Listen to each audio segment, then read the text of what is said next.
in this film. And so we're very excited about that. Also, Jason Burmis is going out there to interview him. He's going to be in Burmis's film Invisible Empire with a big role in that, exposing kind of the architecture of the New World Order. But this just broke over the weekend. WorldNet Daily's kind of copied our story, which we're glad. All we care about is exposing it. The original place was Front Page Magazine in February, but nobody believed it because David Horowitz is somewhat discredited. But we got the actual textbook, and we have the scans of it, and it's up on Infowars.com. Obama's science advisor called for planetary regime to enforce totalitarian population control, implants to control us, CPS taking all children at birth, a planetary government of green police, forced drugging of the water and of the food. And this is a government plan. The book is, as you see on screen at prisonplanet.tv, eco-science, population, resources, environment. And he co-wrote this with Paul R. Ehrlich, who was one of Bush's chief advisors. So this is bipartisan. But Front Page Magazine and the neocons are acting like it's a liberal issue, though I have to admit the Democrats are more overtly eugenicists. You know, Margaret Sanger is praised by the black community because she called blacks subhuman. That's the sick, twisted, like Schwarzenegger gets ADL awards because he says he wants to be like Hitler. But if you fight Hitler, then the ADL attacks you. Reality is much stranger than fiction, as they say. So I wanted to get G. Edward Griffin out of the gates to talk about this, but overall, the big eugenics agenda, the plan, the carbon tax, which we couldn't see till they passed it, home inspections, federal zoning, one-child policies. I have USA Today here in my stack that says that. In fact, put it on screen for folks. That says that, the bad economy's good for the carbon footprint, command destruction, how they want to bring us back to a rewilding, a neo-feudalism, a serfdom. G. Edward Griffin, author of The Creature from Jekyll Island. Thanks for being here with us. Well, thanks for inviting me, Alex. I really appreciate that very kind introduction, but it scares the heck out of me because I think people expect too much. No brag, just fact. That's what John Wayne said. And people need to know the testament of the great work you've done in 40-plus years. In fact, briefly, how long have you been fighting the globalist? How'd you wake up to them? And then let's get into eugenics. Well, the actual year of my beginning of awakening was 1959. And that's when I began to read some things that were, upstream, that not the same stuff that I was seeing on the media. And by 1960, I was in full swing. So I've been in this thing since 1960. Amazing. So we're talking about almost 50 years. Yeah, really. Time flies. You know, I hope I look as good as you when I'm your age. You're a... what a gentleman you are. No, you're a handsome devil. I'm going to send you a pair of glasses in the morning. Okay, and we're going to fire out your website coming out in a few minutes, so folks should get ready for that. You have Freedom Force International taking action against these globalists. But eugenics, I mean, in my research, everything leads to that. Our entire society is built for a social engineering grid. Break that down from your 60 years of research and what their end game is in light of this government textbook, internal textbook. It's now come out, written by Bush's advisor and Obama's advisor, calling for a planetary government to kill us. Well, I had two thoughts as you were introducing the topic. And one of the thoughts is that even though I was not aware of this very latest development which you announced, it does not surprise me in the least because it's just more of the same. So the first thought has to do with if you understand what the ideology is of these people who have been running our government for many years.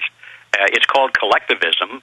And if you understand what that entails, then you know right away what these people are going to do because that's based upon their ideology. The ideology is that they must have total control over the entire population to manipulate it in any way they see fit, always in the name of for the greater good of the greater number, always supposedly for your own good, but with absolute dominance at the top.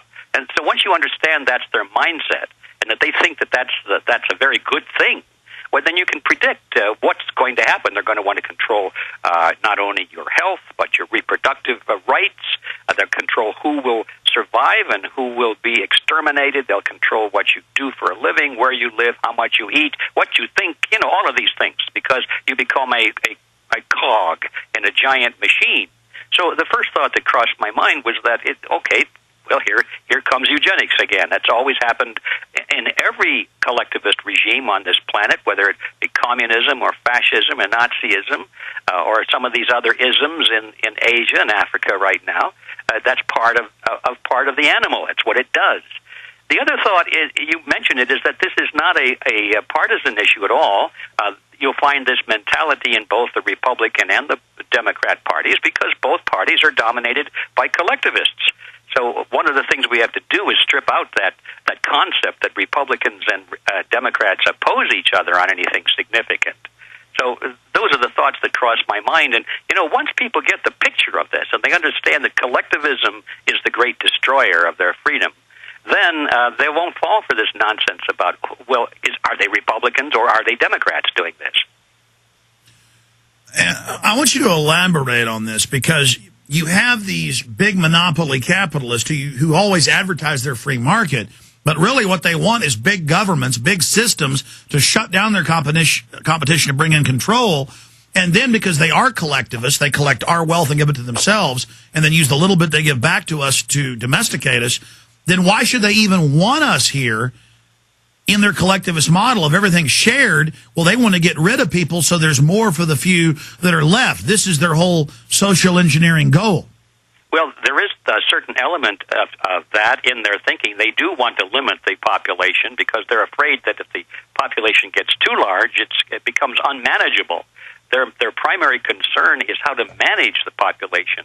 It's like a herd of cattle. If the herd gets too big, you have trouble managing it. It could break out the boundaries out in the North 40 someplace. And so there's a certain element to keep the size of the herd down.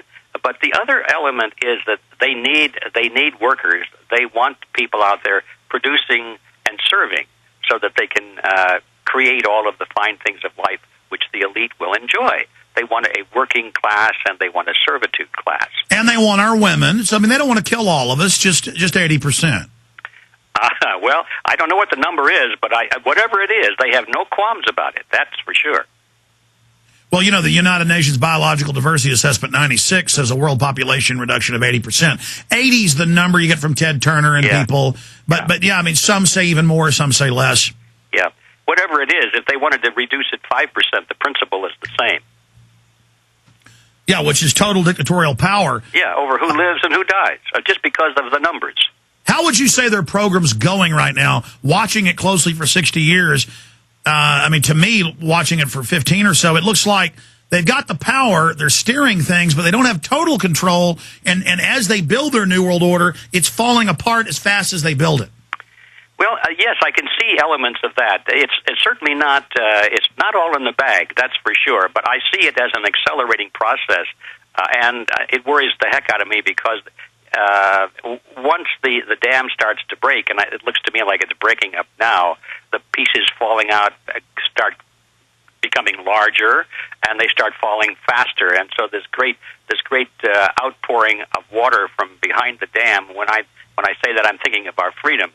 Our freedoms are being flooded out through a huge breach in the dam, and it seems to be going faster and faster.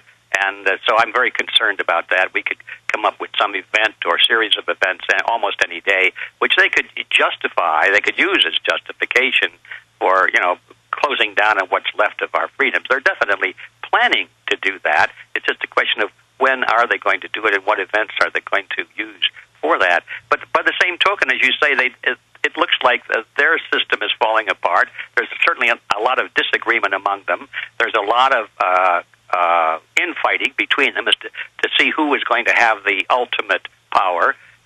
But I guess that's part of it. They've got to destroy a lot of stuff to build the new system, where if they destroy everything, then only their central hubs are left. And so by extension, by the rule of heavenly bodies or gravitational pull, it will pull everything into it. Yeah, that's a perfect analogy, I think. And also, we have to remember that certain subgroups within the collectivist movement actually advocate conflict within their own ranks. Adolf Hitler was one of those who was quite adamant on that. He said it's good that we fight within our ranks because only the strongest of us will survive, and we need only strong people in our movement.